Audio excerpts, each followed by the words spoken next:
Hi, I'm Carrie Daniel with Gate College System, and I'm here with Brian Safdari, and we're going to be talking about Gate strategies on how to fill out the FAFSA. Thank you so much for being here. Tell us first, what is the FAFSA? Sure. FAFSA stands for Free Application for Federal Student Aid. It's the most important form a family and a student needs to be aware of in order to qualify for financial aid. How can families best prepare themselves to fill out the FAFSA? Good question. First off, you must print out an actual FAFSA. The form actually is an electronic form, so you will fill it out online. But the biggest strategy is to print out the forms first, have your tax return and all your financial information in front of you so that you can actually fill out the FAFSA. That way you can go line by line and ensure that there's no mistakes. Because the first and foremost, in order to qualify for financial aid, is you want to make sure you plan ahead, you submit the financial aid forms correctly, and that you don't have any mistakes in order to qualify for grants and financial aid. Over the years that I've been doing this, I like to keep it simple. And in order to make this easy and less overwhelming, when you have the forms printed out, you can actually use the form, go line by line, submit all the questions. That way you avoid the mistakes. There was a big change that happened in 2016. It's a new change. It's called PPY. PPY stands for prior year. It's the first time the federal government is actually going to go back 2 years in order to qualify for financial aid. That means that parents, if you are planning to send your child to college in 2017, you're going to need your 2015 tax returns. With the preparation, you want to make sure that every single question, line by line, gets submitted between the student and the parent. In the preparation, you have to understand that the first section of the FAFSA has a section that says student information. So you want to make sure the first section is student information and then follow the prompts to the parent. So families should then really be starting to think about this process when their students are around the 10th grade? You have to actually start preparing 2 years in advance because the new PPY system requires you by default to plan 2 years in advance. So you have two ways to prepare. One is you have the actual form that has to be submitted so that you can strategize. And the second is planning ahead, meaning how do you position your income, your assets, and all the strategies that parents need to know in order to qualify for grants and financial aid. We had talked a little bit earlier about net worth, and I know you have some specific advice for people about filling out the net worth section of the form. Can you share that? Sure. If I ask a parent and a student, what is net worth? What's your definition of net worth? The actual definition of net worth is your assets minus your liabilities. Therefore, if you list all your assets and subtract it by your liabilities, guess what? You just made a big mistake and it could cost you a ton of money. I'll give you an example. We have a family right now that was submitting the financial aid form. The guy is an engineer. He's a techie guy. He understands how to fill out forms and is very, very technical and meticulous with these forms. He was submitting these financial aid forms in his first year for his son. He went through the financial aid questions and said, I understand everything. I did this form correctly. Brian, can you review this for me?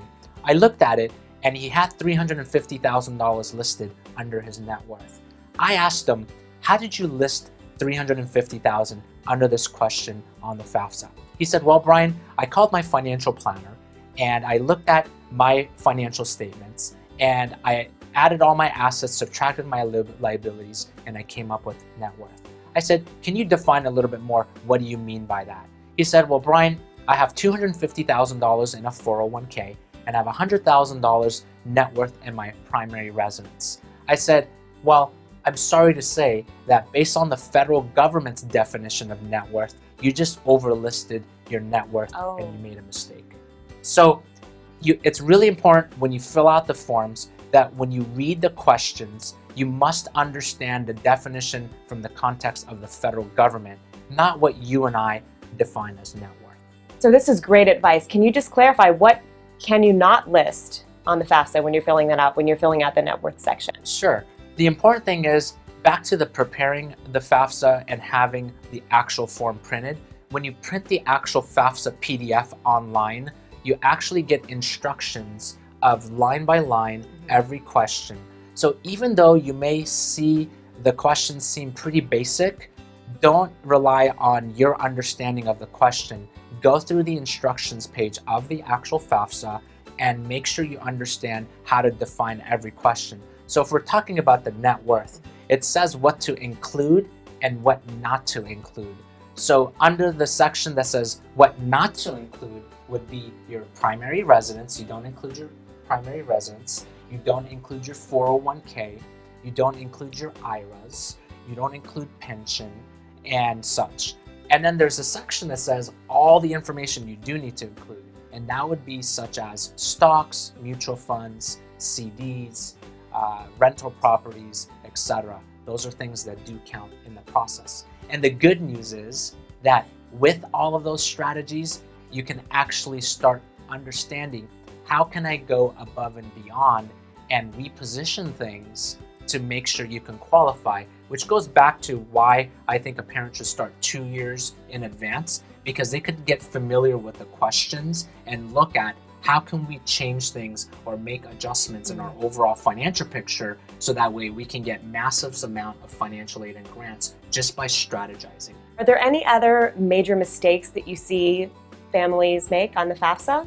They say basically on the federal government and different websites out there, there's a report of over 80% error rates on these financial aid forms. Oh, wow. Which means that if there are so many errors will show the school that you can actually pay more for college. And with mistakes, you end up qualifying for less grants and financial aid. So there's a ton of mistakes on these forms. I'll give you an example. When you submit the FAFSA, the first section of the FAFSA, we had a family come in and they were submitting the financial aid form. And the first section, if they don't read the fine print, it says, what is your income? That's referring to the student, actually. And I was going through a financial aid form. Oh, wow. And I was going through the lines and I saw a parent that listed $67,000 a year as income. For the student. For the student. But because these forms generally are filled out by the parents reading the question, it says, what is your income? And it had $67,000. So we took the $67,000 from the student section. That was a mistake. We listed it under the parent section, and because of that, we qualify for $25,000 in financial aid. Wow, so just one simple mistake on the form costs $25,000. Exactly. Basically. Great. Do you have any other pro insider tips for families who are watching? Yeah, number one, parents.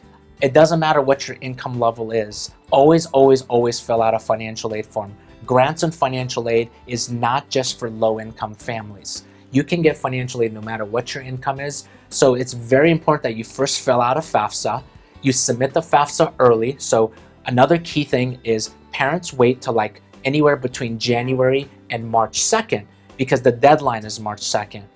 Grants are on a first come, first served basis. Submit the FAFSA as early as you can. You can actually now submit the FAFSA because of the new PPY system as early as October 1. Thank you so much for that. And one final question.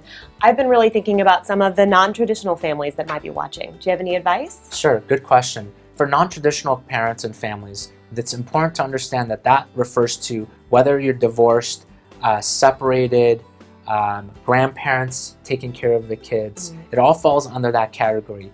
The good news for you is that in a lot of cases with the colleges, you can submit the financial aid form under one parent. So the mistake that I see is, I'll give you an example. We just had a family just come in.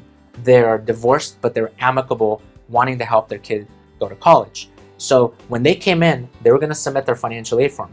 The dad makes $105,000 a year. He's a real estate agent. And the mom makes $55,000 a year, and she's a teacher. So what we did was, if we combined both income, they make over $160,000 a year, and they would be disqualified in certain grants and scholarships. They didn't know that, because on the FAFSA it says list the parent, the father, the mother. It says everything. They don't tell you what to include, what to exclude. So a mistake here would be, we want to submit the FAFSA under one parent and list it under the parent that the student lives with 51% of the time. So what we did here was, Jason, who lives with the mom 100% of the time, dad is there helping out, but we listed everything under the mom's name. Because of that, we qualified for something called a Pell Grant, which is a federal grant. That's $5,800. We got the Cal Grant, which is $12,200. Just because of that one strategy, how we structured that, we were able to get almost $20,000 in free money because of those strategies. Wonderful. Thank you so much for being here with us, Brian. We really appreciate it. And that's it on GATE strategies for filling out the FAFSA form.